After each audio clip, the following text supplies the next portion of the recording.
Alors, premièrement, quand même, je vais me présenter parce que bon, tout le monde ne me connaît pas. Alors, moi, je suis Nadine Figuet. Oui, bonjour Madeleine. Je vois qu'il y a de mes étudiants. Bon, donc je suis diététicienne. Je suis professeure donc à Adonis Toulouse en technique culinaire pour d'alimentation et aussi en environnement professionnel pour les premières années. Donc, c'est moi aujourd'hui qui ai lancé ce défi qui était prévu juste pour mes étudiants au départ. Et puis finalement, ça a beaucoup plu à la direction qui a voulu l'étendre à toute la France. Donc, bon, ben, je suis ravie que tout le monde, enfin, que beaucoup de personnes aient participé. Donc, pour faire un petit résumé, nous avons 29 participants qui m'ont envoyé donc leurs recettes.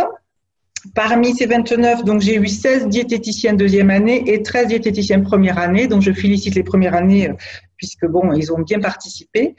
Par rapport au découpage des villes, donc on a Toulouse, donc il y a 16 participants, sachant que dans les 16 participants, il y a 14 participants à distance, d'accord? Donc c'est pas Toulouse même, hein, ils viennent d'autres villes. Montpellier, on a 8 participants. Bordeaux, 2 participants. Nantes, 1 participant. Lille, 1 participant. Et Paris, 1 participant. Voilà.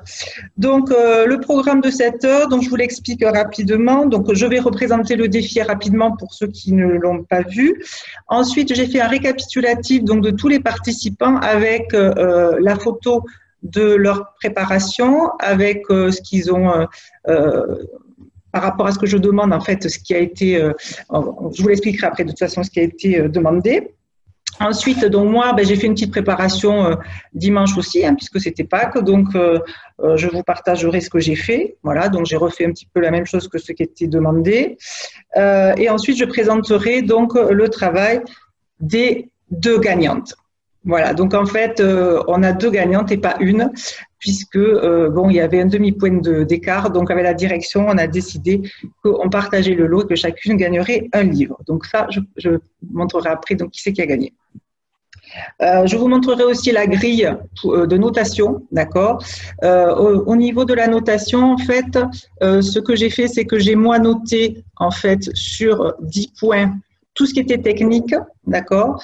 Et donc Madame Bouèche, la directrice donc d'Adonis, a noté sur 5 points la présentation et l'originalité. Et Madame Archambault, qui est une professeure technique culinaire aussi à Montpellier, a noté aussi sur la présentation et sur l'originalité des recettes. Voilà, pour que ça soit une notation qui soit juste.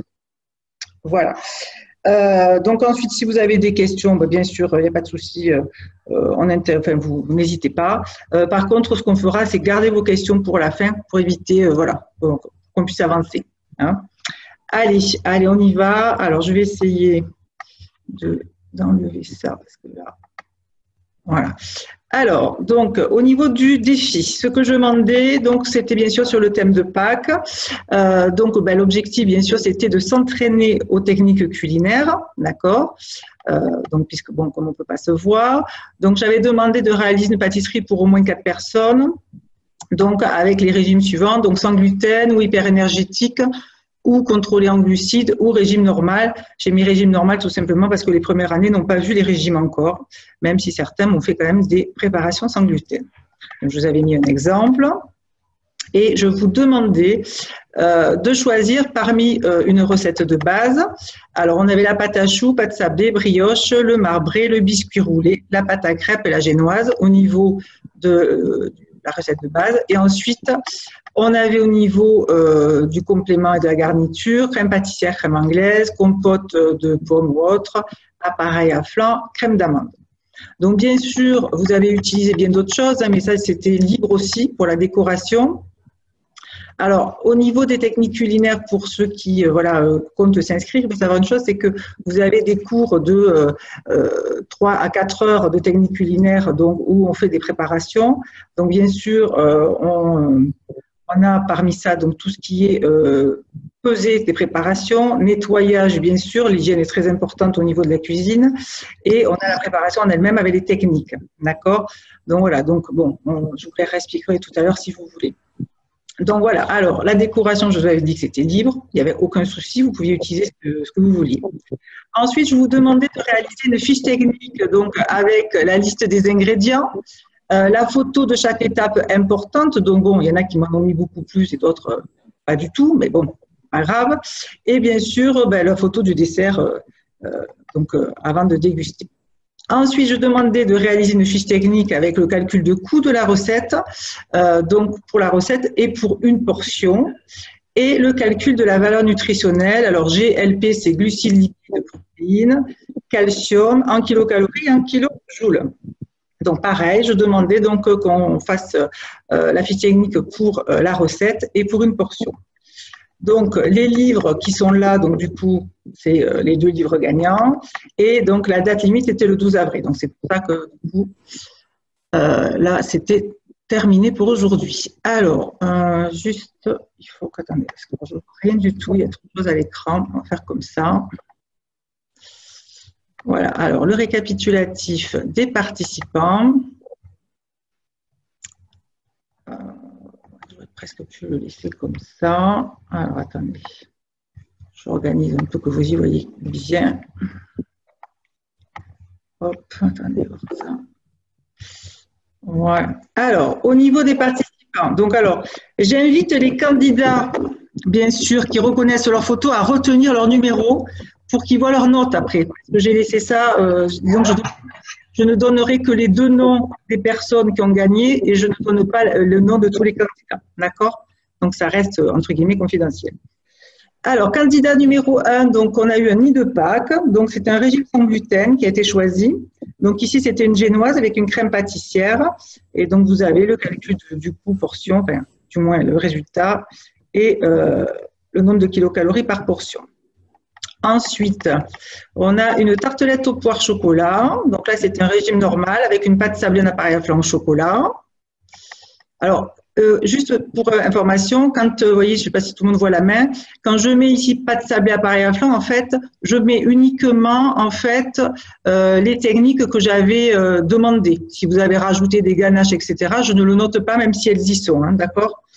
Voilà. Alors, hop, on continue.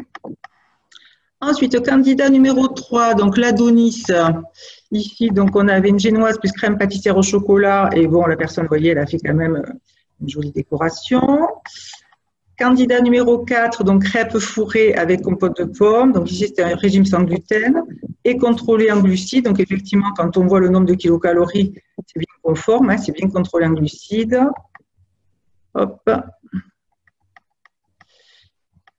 Ici, on a, hop, attendez, on ne le voit pas bien. Un Saint-Honoré, donc régime sans gluten et hyper énergétique avec une pâte à choux crème pâtissière. D'accord. Candidat numéro 6, on a un gâteau de Pâques avec un régime sans gluten hyper énergétique. Donc ici, pâte à crêpes plus crème pâtissière au chocolat. Donc c'est un gâteau de crêpes, hein, pour résumer. Ensuite, on a un Paris-Brest qui a été revisité ici. Donc, régime normal. Alors, régime normal à 653 kilocalories, on est plutôt sur un hyper énergétique, hein, quand même, hein, ici. Hein. Donc, pâte à choux plus crème pâtissière au chocolat. Hop. Candidat numéro 8, donc c'était un nid de Pâques. Donc, la personne ici, elle a fait un biscuit roulé, une crème pâtissière. Hop. Ensuite, candidat numéro 9, le lapin paumé. Donc ici, c'est un régime sans gluten hyper énergétique. Donc effectivement, quand on voit à la portion, on a 878 kilocalories. Effectivement, c'est important. Donc génoise plus crème pâtissière plus compote de pommes. Ici, il y avait 3 techniques qui ont été reprises. Ensuite, candidat numéro 10, donc on a un marbré et sa crème anglaise. Donc on voit que les petits marbrés, vous voyez, c'est en forme d'œuf. Hein, voilà. La crème anglaise dessous. Ok, hop, je continue. Donc, régime normal, donc on voit effectivement qu'ici, on est qu'à 160 kilocalories. Hop. Au niveau du candidat numéro 11, donc on a un marbré avec une glace à chocolat et la crème anglaise. Donc ici, marbré crème anglaise, donc c'est ce qui a été pris pour un régime normal. Donc, régime normal à 421, on est quand même, voilà, c'est au-dessus d'un régime normal. Hein, c'est hyper énergétique presque ici. Hein. Ensuite, candidat numéro 12, on a une génoise fourrée crème pâtissière. Donc là, c'est la génoise à la crème pâtissière qui a été prise avec un régime normal. Alors, régime normal, non, hein, c'est hyper énergétique. Je corrige quand même parce qu'on est à 749 kilocalories. Ensuite, nous avons un Saint-Honoré de Pâques, donc régime hyper énergétique avec une pâte à choux et une crème pâtissière. Ici, alors, la personne candidat numéro 14, je n'ai reçu que 2 photos, pâte à choux et crème pâtissière. Donc là, on n'a pas de calcul de coût, on n'a pas de calcul. Voilà, donc j'ai renvoyé un mail, mais je n'ai pas reçu de réponse et je n'ai pas le régime non plus. Donc, voilà, c'est pour ça qu'il n'y a rien d'écrit. Candidat numéro 15, donc ici, on a une génoise. Donc c'est avec pommes, fruits rouges et chocolat à l'intérieur. Donc, régime sans gluten ici, par contre, avec et hyper énergétique. Donc, effectivement, quand on voit 1099 kilocalories, c'est bien hyper énergétique. Il n'y a aucun souci. On ne s'est pas trompé sur le régime. Au niveau du candidat numéro 16, donc ici, nous avons une génoise fourrée ganache au chocolat avec un régime normal. Par contre, la génoise, OK. La ganache ne faisait pas partie, donc c'est pour ça que j'ai rien mis à côté. Ça ne faisait pas partie des éléments que j'avais demandé, même si on pouvait le mettre, bien sûr. Candidat numéro 17, donc ici on a un gâteau œuf de Pâques surprise, donc régime normal, alors là c'est pareil, hein, régime normal à 906 kilocalories, c'est pas possible, on est sur un hyper énergétique ici. Donc c'est un biscuit roulé plus une crème pâtissière. Donc je vous laisse quand même admirer les belles réalisations, hein, parce que quand même il y a eu beaucoup de recherches pour certains. Candidat numéro 18, donc chou d'amande de Pâques, donc on est sur un régime hyper énergétique, donc pâte à choux plus crème d'amande ici. Candidat numéro 19, donc c'est une génoise aux fraises et crème pâtissière, donc régime pareil hyper énergétique, donc génoise plus crème pâtissière. Alors attendez, parce que là vous n'allez pas bien voir, je vais essayer. Hop. Alors, le candidat numéro 20, donc en fait il y a 2 préparations. Vous avez ici sur votre gauche les petites tartelettes aux fraises et sur votre droite vous avez ici donc des petites chouquettes lapin de Pâques. Donc je ne sais pas si vous voyez, il y a les petites oreilles et tout, hein, ça a été dans le détail. Donc ici régime normal, alors on est plutôt sur un hyper énergétique quand même. Pâte sablée plus pâte à choux plus crème pâtissière. Donc là il y a 3 préparations qui ont été prises en compte, 3 techniques. Alors ensuite, nous avons, hop, on va faire ça comme ça. Nous avons le méli-mélo de Pâques avec un régime, alors régime normal c'est pareil, on est plutôt sur un hyper énergétique parce que 674 kilocalories par portion, c'est quand même pas mal. Donc pâte à choux, pâte sablée, crème pâtissière. Hop. Ici, nous avons candidat numéro 22, Bobby le lapin. Donc il y en a qui ont donné des noms, bon, c'est mignon. Régime hyper énergétique, oui, on peut dire, allez, génoise plus crème pâtissière. Ensuite, nous avons alors le lapin de Pâques et ses compagnons. Alors les compagnons, en fait, j'ai pas eu la photo toute seule, mais en fait, c'est des petits sablés hein, qui étaient voilà en forme de lapin, etc. Donc ici, on est sur un régime hyper énergétique avec une pâte sablée et une crème pâtissière. Candidat numéro 24, donc ici nous avons des gâteaux roulés de Pâques avec un régime normal, biscuits roulés, crème pâtissière. Hop. Ici, candidat numéro 25, de lapin de Pâques aux pommes, donc régime sans gluten, pâte sablée plus compote de pommes. Voilà. Candidat numéro 26, génoise moelleuse de Pâques avec alors régime normal, oui, on est plus sur un hyper énergétique quand même. Sans gluten, ça c'est OK. Génoise plus crème pâtissière. Candidat numéro 27, donc religieuse de chocolat à lapine. Donc là, on a une jolie décoration quand même. Donc c'est un régime sans gluten avec pâte à choux plus crème pâtissière. Donc là, on aurait pu rajouter hyper énergétique aussi, hein, par contre. Ensuite, candidat numéro 22, donc on a un nid de Pâques, régime hyper énergétique. Alors génoise, alors il n'y avait pas la deuxième, voilà, une crème pâtissière ou crème anglaise, etc. Donc du coup, c'est pour ça qu'il y a un petit point d'interrogation. Et dernier candidat, donc gourmandise de Pâques. Alors le régime, je ne l'ai pas eu. Pâte sablée plus crème pâtissière. Voilà. Donc là, bon, de toute façon, on était sur un régime hyper énergétique, hein, au vu de ce que nous avons là. Voilà, donc bon, je félicite tous les participants parce que c'est voilà, c'est une belle préparation. Alors, qui c'est qui me dit, Ophélie, pouvez-vous refaire un tour sur les préparations? Ah, j'ai pas retenu mon numéro. Alors, je les remonte rapidement. Alors, allez, hop, on va faire ça. Je reviens du début. Allez, je les remonte. Donc, visualisez bien votre numéro. Voilà, comme ça, vous verrez votre note.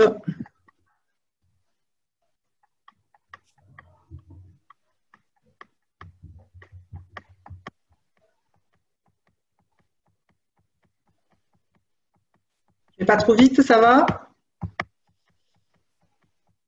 N'hésitez pas à parler sur le chat, hein, je regarde en même temps.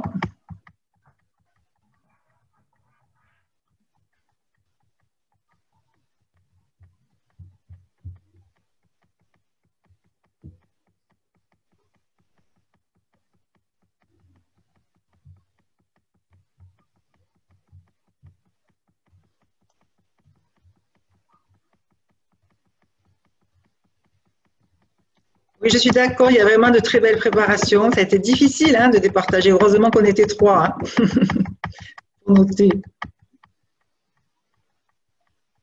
Voilà, j'espère que tout le monde a vu son numéro de candidat. Pour ceux qui ont participé, on arrive à la fin.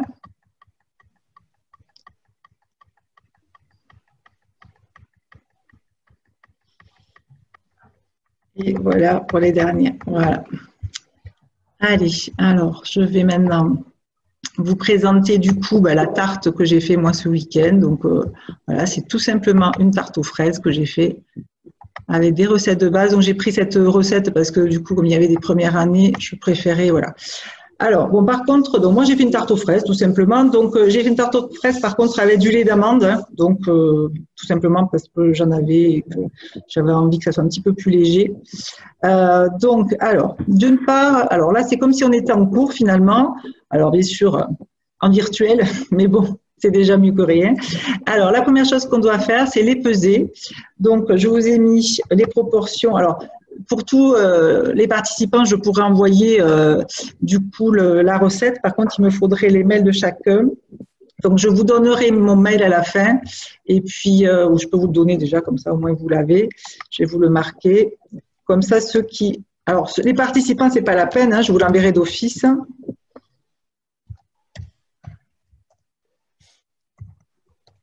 Voilà. Voilà. Pour ceux qui souhaitent la recette, je vous ai mis le mail, donc vous le récupérez, puis vous m'envoyez un petit mail, je vous l'enverrai. Il n'y a pas de souci. Alors, du coup, donc notre crème pâtissière, donc ici, la tarte, elle est pour 10 personnes. Hein. Donc, 500 ml de lait d'amande qu'on peut bien sûr remplacer par le lait de vache, il n'y a aucun souci. 3 jaunes d'œufs, 40 g de farine de blé, 50 g de sucre en poudre, une noisette de beurre, vous verrez pourquoi. Ensuite, la pâte sablée, 300 g de farine de blé, 150 g de sucre, 150 g de beurre doux, 3 jaunes d'œufs, une pincée de sel. En garniture, donc, on a 500 g de fraises. En décor, donc, j'ai 6 fritures au chocolat, un lapin en chocolat, donc ça fait à peu près 80 g de chocolat, et de la feuille d'or. J'en avais, alors j'ai dit, tiens, on va se faire plaisir, on va faire quelque chose qui brille. Allez, préparation de la crème pâtissière. Alors, la première chose, donc, on va faire chauffer le lait avec la vanille. Alors, moi, j'avais de la vanille en poudre, donc j'ai mis en poudre. Maintenant, si vous avez une gousse, alors, pour la quantité, on va mettre un quart, voire un demi de gousse, suivant si vous voulez que ça soit plus ou moins parfumé. La gousse de vanille, on va la couper en deux, d'accord? On va la gratter pour remettre les petits grains de vanille dans le lait. Et on va mettre, bien sûr, les gousses à l'intérieur en même temps qu'on fait chauffer le lait. Ça va permettre donc d'aromatiser, hein, d'accord, d'avoir plus de goût. Donc, pendant que ça chauffe, on va du coup clarifier. Alors, attendez, je vais vous enlever ça parce que vous ne voyez pas. Hop là. Alors, il y a qui c'est qui me met Colline, qui me met l'objet de partir. Bon, ben Colline, c'est pas grave, je vous enverrai des résultats. Alors, du coup, on va clarifier les œufs, c'est-à-dire qu'on va séparer les blancs des jaunes et on va récupérer uniquement les jaunes d'œufs ici. On va y ajouter le sucre, d'accord, et on va mélanger jusqu'à ce qu'on ait un mélange qui soit mousseux et jaune clair. Alors, juste, je vais demander parce que j'ai des bruits tout le temps là, je sais pas. Donc, si vous pouviez juste couper vos micros, s'il vous plaît, ça serait sympa. Merci. Ça évitera, je vais le noter, parce que peut-être il y en a qui ne m'entendent pas. Merci. Alors, on continue. Donc, quand nous avons notre mélange, donc sucre et jaune, d'accord, qui devient mousseux, donc on va ajouter la farine, d'accord. Et dès qu'on a mélangé notre farine, on va rajouter… Alors, là, c'est une petite astuce de mon ancien métier de pâtissière. C'est que normalement, la recette, quand vous avez une recette classique, on met tout le lait chaud sur, du coup, la préparation œufs, sucre et farine. Donc, pour éviter de faire, je dirais, coaguler les jaunes rapidement, donc ce qu'on fait, c'est qu'on rajoute un tiers du lait chaud, d'accord? On va mélanger et ensuite, hors du feu, on va rajouter donc ce mélange dans la casserole où se trouve le lait. On mélange et on remet sur le feu. Donc, ça évite du coup, voilà, de faire coaguler trop vite. Ensuite, donc, on va faire cuire sur le feu jusqu'à épaississement, puis débarrasser dans un plat de saladier. Alors, moi, alors, si vous voyez des défauts, parce que j'ai fait certaines choses qu'il ne faut pas faire, il faut me le dire. Donc là, c'en est un. Par exemple, je mélange avec le fouet. Donc, vous allez voir que la préparation, ma crème pâtissière, elle va avoir des bulles à la fin. Donc, il vaut mieux faire avec une spatule, d'accord, quand on fait cuire la crème pâtissière. Donc, je vous le dis. Donc, ensuite, voilà. Donc, on a versé dans un plat, d'accord, que moi j'ai beurré parce que c'est plus facile après, voilà, à mélanger, mais c'est pas une obligation. Et en fait, alors il y a deux possibilités. Donc moi, j'ai choisi ici de prendre un petit morceau de beurre, de piquer à la fourchette et de tamponner la surface de ma crème pâtissière, d'accord, pour éviter que quand je vais la mettre au frais, elle me croûte. D'accord. Alors après, vous pouvez aussi filmer au contact. Vous prenez du film alimentaire et vous filmez directement au contact de la crème pâtissière. Bon, la seule chose, c'est que quand on enlève le film, ben, en fait, il en reste sur le film. Après, il faut gratter, etc. Donc, c'est moins évident. Donc là, comme on n'avait pas un régime, je dirais, particulier à suivre, on peut se permettre qu'il y ait du beurre à l'intérieur. Ça pose pas de souci. Ensuite, on va préparer donc notre pâte sablée. Alors, la pâte sablée, donc on va tamiser donc la farine dans un saladier, d'accord. On va ensuite clarifier. Alors, attendez, hop, je bouge tout. Voilà, on va clarifier donc les œufs. Donc, on a les jaunes ici. Et dans mon saladier, qu'est-ce que j'ai fait? J'ai mélangé la farine, le sucre et la pincée de sel, d'accord, en premier lieu. Ensuite, j'ai ajouté le beurre en petits cubes et du bout des doigts, en fait, on va mélanger en fait le beurre, d'accord, avec la farine et le sucre et le sel. Et on va ce qu'on appelle sabler. Alors sabler, donc c'est vrai que j'ai pas mis le mouvement, mais en fait, on met le mélange entre les deux mains et en fait, avec les deux mains à plat, on fait un mouvement en fait pour, si vous voulez, que ça donne un aspect sablé. Alors, vous l'avez juste après, vous voyez, voilà. Donc, l'aspect sablé, ça donne ça. D'accord? Donc, il ne faut plus qu'il y ait de morceaux de beurre entier. Il faut vraiment que tous les petits morceaux, voilà, que le beurre soit voilà, en grain avec du coup la farine, le sel et le sucre. Et ensuite, on va ajouter donc les jaunes d'œufs. D'accord? On va mélanger du bout des doigts. Alors, moi, ce que je conseille toujours, c'est pas d'y aller avec les deux mains, parce que sinon, après, on en a partout. Donc, on tient le saladier, le cul de poule, enfin, ce que vous voulez, en inox, avec une main. Et du bout des doigts, on va former une boule rapidement. Donc avec l'autre main. Alors, si vous vous rendez compte que quand vous faites le mélange, c'est un mélange qui est très friable et qui ne s'agglomère pas, qu'on n'arrive pas à faire de boule, on peut rajouter de l'eau. Par contre, attention, on rajoute vraiment quelques gouttes. Si vous mettez trop d'eau, le souci qui va se passer, c'est qu'après, elle va être très très collante, votre pâte, donc il va falloir rajouter la farine, enfin bref, on n'en sort plus. Donc, quand on rajoute de l'eau, c'est vraiment quelques gouttes, d'accord? Alors, quand vous avez formé votre boule, vous allez donc fariner le poste de travail qui est bien sûr nettoyé, propre, etc., bien désinfecté, et on va donc presser avec la paume de la main 2 fois donc sur cette boule. Donc cette étape, ça s'appelle fraiser. On fraise la pâte. Donc ça va permettre en fait d'amalgamer cette pâte. Et donc on fraise une première fois, on va reformer une boule et on va fraiser une deuxième fois. D'accord? Donc on fait ça 2 fois. Ensuite, voilà, donc on a notre boule qui est terminée, d'accord, de pâte sablée. On va la filmer au contact, c'est-à-dire qu'on va mettre le film directement au contact de la pâte. Surtout, ne mettez pas dans un saladier ou dans un bol, etc. et vous filmez parce que le problème, ce qui va se passer, c'est que, si vous voulez, la surface de la pâte va sécher. C'est pour ça qu'on filme directement au contact. Voilà. Donc, on met au réfrigérateur une trentaine de minutes et ensuite, on va l'étaler, cette pâte. Alors, quand on l'étale, alors, je ne vous ai pas montré, mais bon, c'est vrai que je n'ai pas pensé à prendre toutes les photos non plus.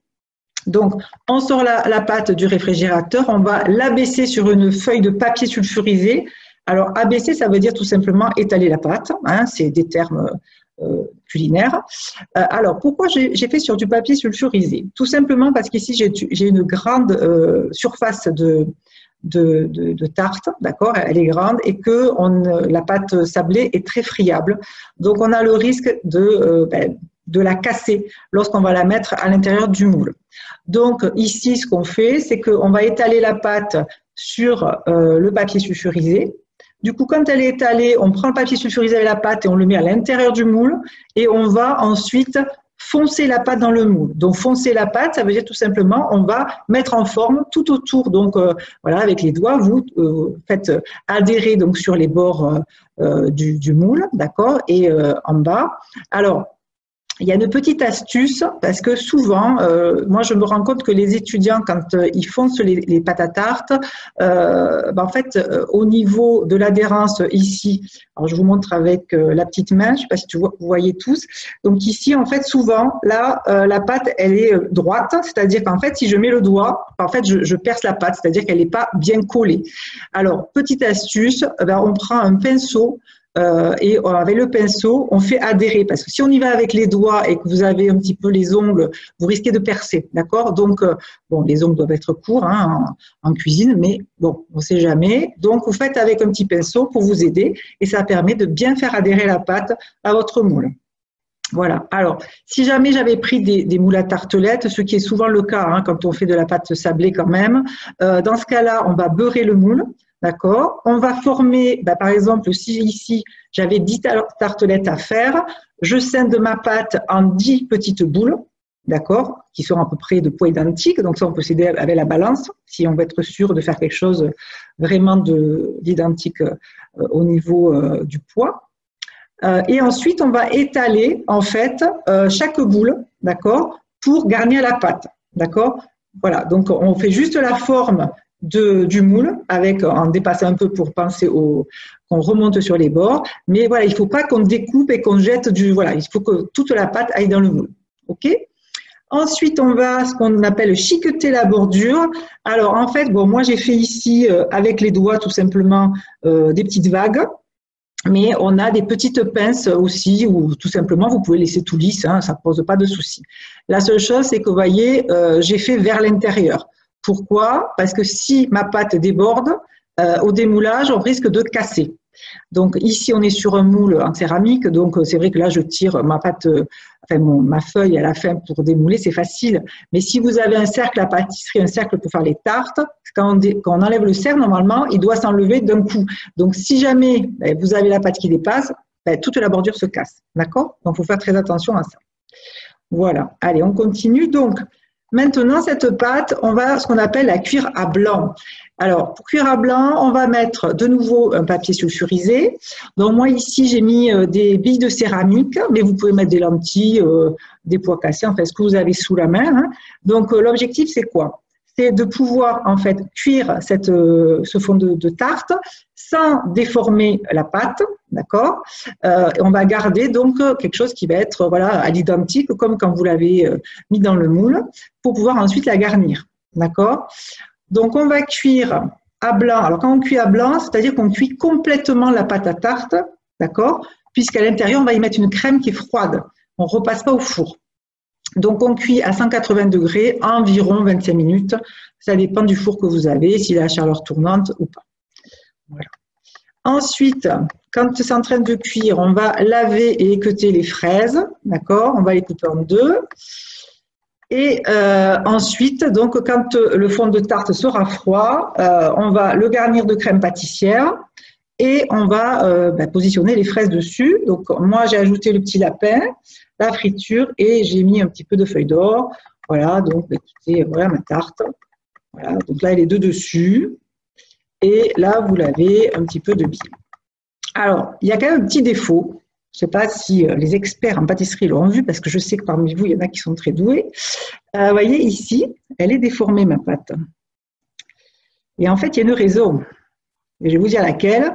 C'est qu'en fait, je ne l'ai pas laissé reposer une demi-heure au frais, je l'ai laissé qu'un quart d'heure parce que je n'avais pas le temps, j'avais d'autres choses à faire. Et donc, du coup, le fait de ne pas avoir laissé reposer suffisamment, elle s'est rétractée à la cuisson. Donc ça, c'est quelque chose voilà, qu'il faut faire attention. C'est 20 à 30 minutes. L'idéal, c'est quand même 30 minutes, surtout que moi, j'avais quand même beaucoup de pâtes. Voilà. Alors, juste, je vais hop, revenir parmi vous. Alors, pourquoi ça me fait ça? C'est pas ça. Il faut que je m'habitue, hein, parce qu'entre tout, on va faire ça. Non, c'est pas grave. Ce que je voulais vous dire, en fait, c'était, est-ce que par rapport aux techniques que je vous ai présentées, est-ce que vous avez des questions par rapport à ça? Alors, vous me dites. Alors, il y a le chat. Hop. Alors, est-ce qu'il y a des questions? Donc, n'hésitez pas à… Alors, Elisa. Elisa, prenez le micro si vous en avez un, ou sinon, allez-y sur le chat. Bonjour. Bonjour. Moi, j'ai une question parce que j'ai fait le lapin, le pâte sablé en forme de lapin avec la crème pâtissière, le numéro 23, je suis. Okay.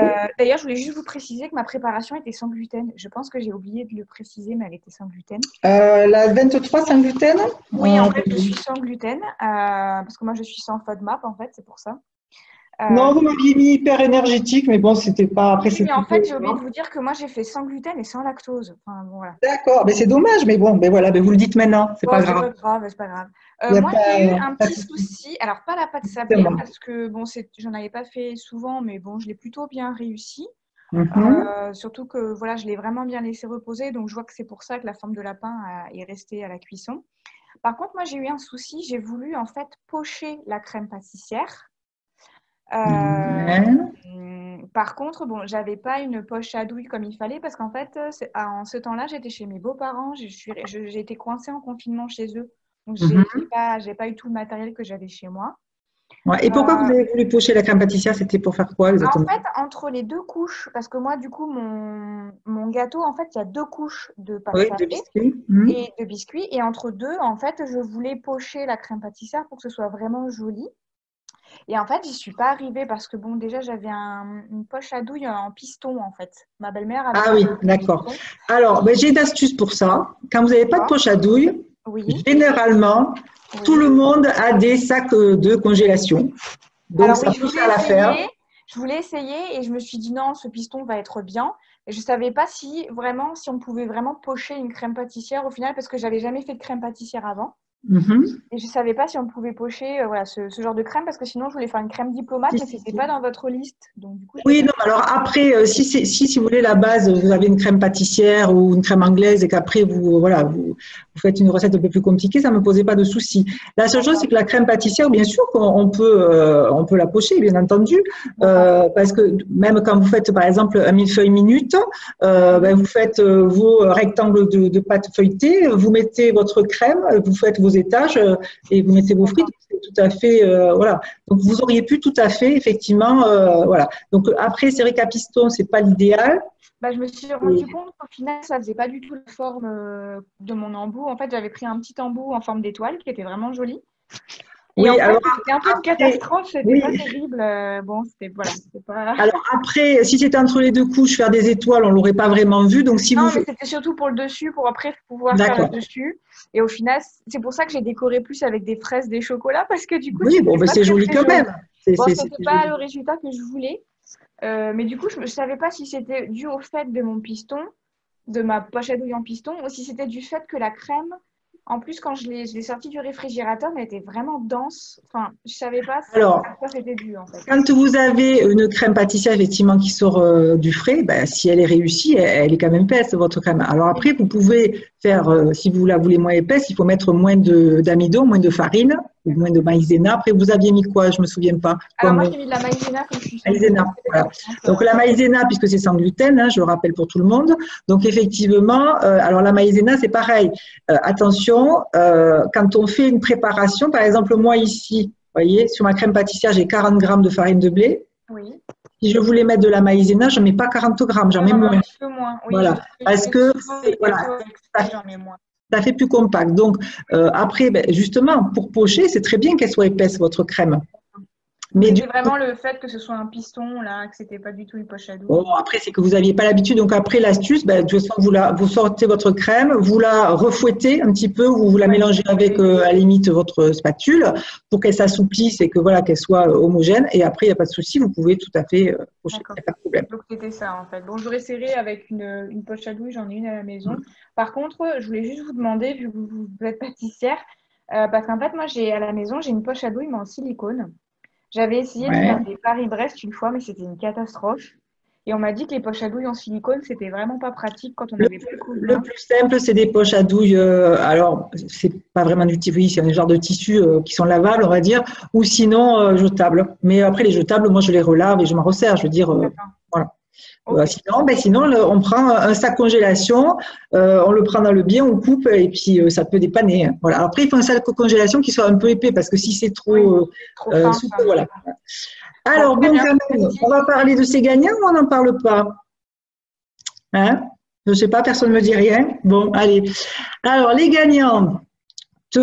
Donc, ah oui, ben oui, je vois bien qu'on est. Alors, je vais vous montrer la grille de notation. Voilà, donc voilà la grille de notation. Hop. Alors, comme je vous l'expliquais, alors c'est pas évident, on va faire ça comme ça. Ah oui, non, je fais une bêtise. C'est pas ça que je voulais faire. Voilà, alors la grille de notation, comment ça marche? Donc, vous avez donc vos numéros. J'ai noté la difficulté de la recette, donc de 0 à 3, donc personne n'a eu 0 hein, quand même. Donc là, c'était très facile, forcément, j'ai mis que 1. 2, quand il y avait beaucoup de préparation. Et 3, quand il y avait des difficultés au niveau vraiment de la préparation. Respect du régime, si c'est respecté, c'était 1. Si ce n'était pas respecté, c'était 0. Les fiches techniques, donc là, j'ai tenu compte de la présentation, du résultat, etc. Donc, il y en a qui ne m'en ont pas fait de fiches techniques, donc je n'ai pas compris. La progression recette, donc je demandais qu'on me fasse une progression avec les photos. Donc, il y en a qui m'ont envoyé les photos tout en vrac et qui ne m'ont pas fait d'explication. Donc, ils ont eu que 1 du coup. Et ensuite, donc, vous avez donc les notations de la présentation et de l'originalité, donc de Madame Wesch, donc la directrice de l'établissement Adonis, et Madame Archambault, donc qui est diététicienne et qui est sur Montpellier. Donc, les 2 candidates qui ont gagné, on a numéro 6. Donc, numéro 6, c'est Mademoiselle Apolline, si je ne me trompe pas. Alors, attendez, je prends mon petit papier parce que du coup, je ne me trompe pas quand même. Du coup, alors, Apolline, elle est donc en première année. Alors, je ne sais pas si elle m'entend, si elle peut parler. Apolline. Bon. Mais elle ne m'entend pas, c'est pas grave. Alors, du coup, première année, donc elle est sur Toulouse, mais en fait, elle est à distance, donc elle est dans les Ardennes, cette demoiselle. Donc, je la félicite. Donc, elle a gagné, pardon, c'était la 12, je me trompe, numéro 12, excusez-moi. Elle avait 17,5. Et donc, nous avons la candidate numéro 6, Madeleine Rivola, qui a gagné aussi. Alors, étant donné qu'on avait 17 et 17,5, c'est pour ça qu'on a décidé donc avec la direction de scinder le lot en 2 et d'offrir un livre à chacune, puisqu'après les autres notations, on tombe à 15, hein, d'accord? Alors, je ne sais pas si tout le monde voit, voilà, sa note. Donc, je vous laisse une petite minute pour regarder vos notes. Alors, attendez, ça, je vais l'enlever parce que vous ne voyez pas. Voilà, et ensuite, je vais quand même vous montrer ce qu'elles ont réalisé. C'est vraiment, voilà, elles ont bien travaillé. Bon, comme tout le monde après, je veux dire, moi j'aurais mis beaucoup de personnes gagnantes, mais bon, c'était pas possible. Voilà. Allez, alors maintenant on va passer donc, alors que je ne me trompe pas. Hop. Du coup. La première, donc, nous avons, voilà, ici, donc, sa génoise de Pâques. Alors, du coup, elle nous a fait donc une génoise à la crème pâtissière pour 6 personnes. Donc, vous voyez, donc ça, c'était ce que j'avais demandé. Donc, de me mettre, du coup, les ingrédients avec la progression avec les photos. Donc, là, ça a été relativement bien fait. C'est très clair. Voilà, donc, on a tout. Donc, je ne vais pas, voilà, pas épiloguer parce que si vous avez des questions, je préfère que vous posiez des questions. Donc, on a tamisé. Voilà. C'est pour vous montrer le travail qui avait été réalisé quand même. Voilà, voilà. J'accélère un peu. Voilà. La décoration, donc là, il y a quand même un peu de recherche puisqu'on a une meringue au chocolat, on a des sablés au chocolat en plus. On a un glaçage donc au chocolat blanc, donc quand même, voilà, il y avait quand même pas mal de préparations aussi. Donc voilà les préparations d'Apolline. Et voilà, donc, hop, sa préparation finale. Voilà, donc qui est quand même très, très jolie. Voilà, donc ça, c'est donc pour la préparation. Ensuite, hop, on va regarder.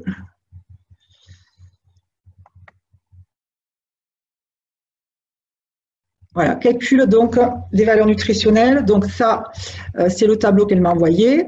Alors, bon, moi, la seule chose, c'est que je mélange pas les kilocalories et les kilojoules. Il vaut mieux que ça soit séparé quand même. Voilà, donc ici, on a la quantité en grammes. Donc ici, les protéines contenues par rapport, par exemple, les œufs, on a 406 grammes. À l'intérieur, ça nous fait 45 grammes de protéines, 40,6 grammes de lipides, 3,97. Alors, ça, c'est pareil. Hein. Moi, généralement, aux étudiants, je leur dis, voilà, 2 chiffres après la virgule, hein, parce que sinon, après, ça fait des calculs. Voilà, on essaye de simplifier, on n'est pas quand même, on arrondit un petit peu. Hein. Voilà, donc on fait tout ça, et en fait, le calcul final, on a ici, donc, voilà. Alors, elle me l'a mis dessous, le calcul final. Hop. Du coup, protéines, etc. Donc, kilojoules, on est à 3219 et 769. Voilà. Et ensuite, je crois qu'elle m'avait mis, non, c'est pas là-dessus, c'est sur l'autre. Hop, voilà. Donc, calcul ici de coût. Alors, le calcul de coût, normalement, on ne le présente pas tout à fait comme ça. Enfin, bon, pour ma part. Donc, on met bien les ingrédients ici. On va mettre la quantité ici en kilos ou en litres. Ensuite, on va rajouter une colonne avec marqué unité où on met kilos, litres, etc. On met bien le prix unitaire, c'est-à-dire quand c'est ici des kilos, par exemple, vous voyez, elle a mis kilo là, donc comme on l'a déjà dans cette colonne normalement, on sait que au kilo, ça coûte tant. Et donc, du coup, forcément, quand on multiplie la quantité, on est à 0,10 ici centimes. Voilà. Donc, on additionne tout ça. Et donc, ça nous donne le coût pour le gâteau et le coût par personne. Alors, elle m'a mis 2 coûts. Elle m'avait mis celui avec les ingrédients Carrefour et avec sa récolte des œufs personnels. Donc, bon, je crois que j'avais pris celui d'en haut. Voilà, donc ça, c'est pour la première. Ensuite, nous avons, hop, ici, donc, alors la deuxième, voire ex aequo, moi je dirais. Donc, on a un gâteau de Pâques ici sans gluten hyper énergétique. Donc, c'est un gâteau de crème pâtissière au chocolat, napa chocolat. Donc là, on a en fait toutes les étapes comme si vous étiez en TP. Donc, pour ceux qui souhaitent savoir comment ça se passe, en fait, tout simplement, déjà, première chose, on nettoie, on lave le plan de travail, on se lave et on se désinfecte les mains. On fait les pesées donc, de chaque recette. Ensuite, vous avez les étapes, donc préparation de la pâte à crêpes, donc tout en détail. Voilà. La crème pâtissière, donc c'est pareil, vous avez toutes les étapes en détail ici. Voilà. Hop, donc là, on rajoute le chocolat. On a même, comme en TP, la plonge et le rangement de la plonge. Ici, donc, elle nous a fait un petit dôme caramel en plus pour décorer. Voilà, donc là, on fait les crêpes, bien sûr. Donc, on a les petits copeaux de chocolat. Hop, préparation du glaçage et montage du gâteau. Donc, avec chaque crêpe et on met la crème intercalée. Voilà. Et enfin, on glace, on décore et voilà, et on obtient ce gâteau. Alors qui c'est qui me parle? Parce que du coup, j'avais enlevé. Oui, il y a beaucoup de boulot, effectivement. Non, mais tout le monde a bien travaillé après, mais c'est vrai qu'il fallait bien départager. Alors, donc, le calcul de coût, je l'ai mis où? Bon, et là, tout le monde m'a dérangé. Ah, je ne sais pas, quelqu'un veut parler. Alors, Madeleine, est-ce qu'elle est là? Si Madeleine est là, qu'elle veut peut-être dire. Non. Si, je suis là, Madame Figuet. Ah, bonjour, Madeleine. Est-ce que vous pouvez parler de votre préparation? D'abord, je remercie ma très chère professeure de technique culinaire.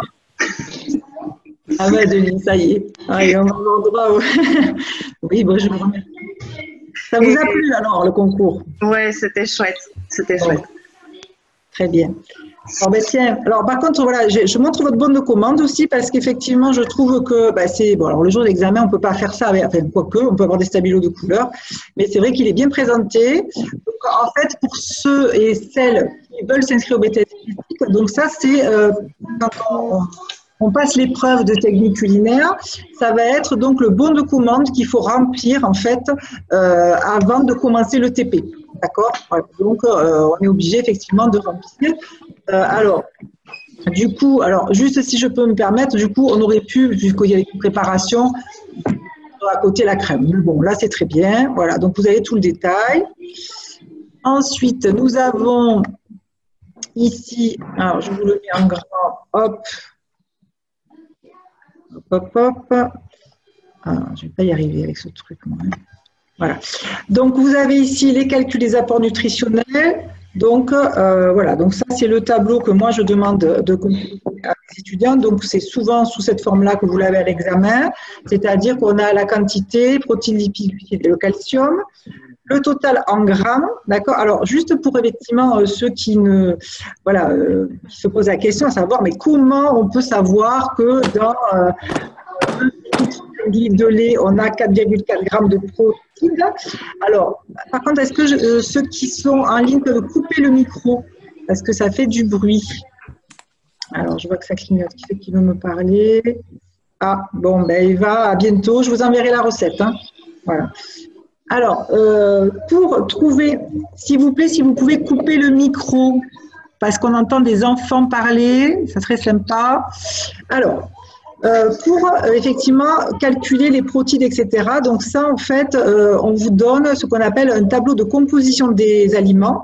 Il vous est donné le jour de l'examen, vous ne devez pas apprendre ça par cœur, rassurez-vous.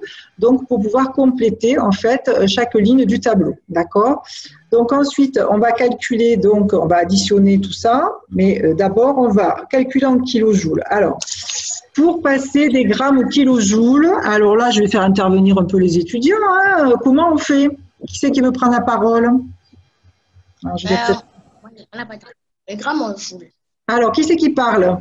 Votre prénom? Allô, allô? Alors, si vous voulez prendre la parole, il n'y a pas de souci. Vous me dites juste votre prénom et puis vous me dites comment on fait pour passer des grammes au kilojoule pour les protéines. Alors, attendez, peut-être… Bon, écoutez, je vais répondre alors puisque je vois qu'on ne me répond pas. Alors, pour passer en fait des grammes, des protéines au kilojoule, comment je fais? Tout simplement, alors ça s'apprend bien sûr, on vous l'apprendra pour ceux qui… Si vous pouviez couper les micros, s'il vous plaît, mesdemoiselles et mesdames. Donc, on va prendre les 84,5 grammes et on va donc multiplier par 17 kilojoules, puisqu'on sait qu'un gramme de protéines fait 17 kilojoules. D'accord? Donc, ça nous donne le résultat que nous avons ici. Et ensuite, pour passer des kilojoules aux kilocalories, on sait que une kilocalorie fait 4,18 kilojoules. Donc, on fait le calcul et ça nous donne ce qu'on a là. Donc, on fait la même chose avec les lipides et les glucides. Alors, sachant que protides et glucides, donc 1 gramme font 17 kilojoules. Et au niveau des lipides, on est à 38 kilojoules pour 1 gramme. Ensuite, on va donc additionner la totalité donc, des kilojoules, vous l'avez ici, des kilocalories.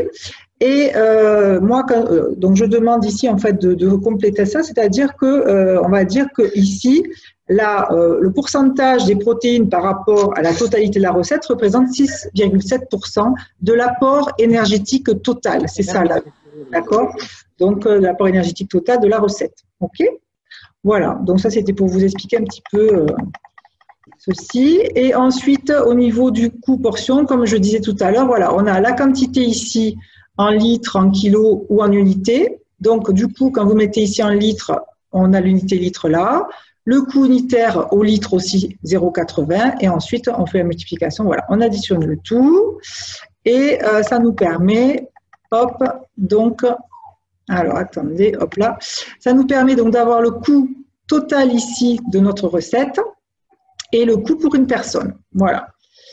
Alors, ça, c'était pour ça. Alors, je sais que du coup, je ne voulais pas montrer, mais moi, je l'avais fait aussi. Je vais vous le montrer quand même rapidement. C'est vrai que du coup, on est passé au reste. Voilà, donc voilà pour la tarte aux fraises. Donc, exactement la même chose. Donc, pour 10 personnes, voilà ce que ça donne. Et vous avez le coût portion ici. Voilà, donc on a 1,80 €. Je ne l'avais pas montré. Voilà, donc écoutez, pour ma part, moi j'ai terminé de parler. Maintenant, s'il y en a qui veulent du coup poser des questions ou voilà, n'hésitez pas, je vous écoute. Donc j'ai rouvert le chat pour vous voir s'il y en a qui ne peuvent pas parler et qui n'ont pas de micro. Alors Charlotte, je vous écoute. Est-ce qu'on m'entend? Ouais. Oui, moi je vous entends en tout cas Charlotte. Allez-y. En fait, j'avais une question, c'était au niveau de la recette. Moi j'ai fait la première avec le nid en œuf de Pâques. Oui, oui, oui. Et en fait, je voulais savoir quand est-ce qu'on peut considérer que c'est appauvri en Que c'est, pardon? J'ai pas entendu. Lipides. Appauvri en lipides, c'est ça? Lipides. Alors, appauvrir un lipide, c'est quand on a… Glucides. Ah, un glucide, pardon, mais j'ai pas entendu. Alors, appauvrir un glucide, déjà, on va modifier la recette. C'est-à-dire que vous… Qu'est-ce que j'ai modifié en fait, j'avais mis 2 fois moins de sucre dans la génoise, 2 fois moins de sucre dans la crème pâtissière, mais ouais. au chocolat au fond, précis sur les pâtes. Alors, peut-être un peu plus sucré. Alors, la seule chose, c'est que bon, là pour le régime, vous m'aviez mis que c'était un régime sans gluten.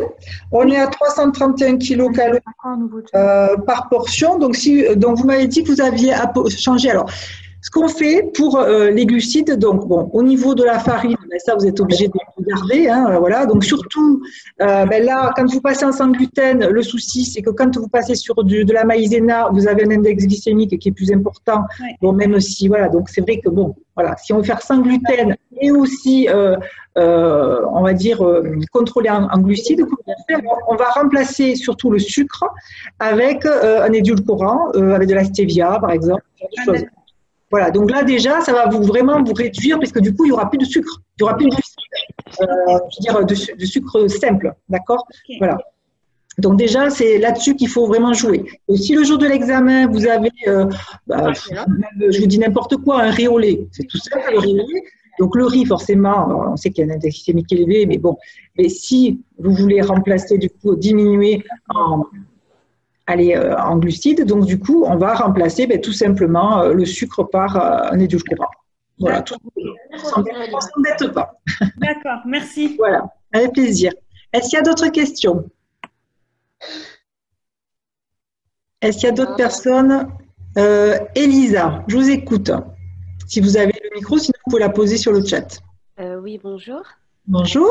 J'ai une petite question concernant la pâte. Il y a certaines personnes qui disent qu'il faut la piquer quand on la met dans le fond, qu'il faut la piquer avec une fourchette. Alors, oui, alors bon, effectivement, je ne l'ai pas précisé. Donc, quand vous faites une pâte cuite à blanc, vous pouvez la piquer. Pourquoi? Parce que de toute façon, vous n'allez pas mettre quelque chose de liquide derrière, ça ne va pas couler. Ça va être une crème qui va être épaisse.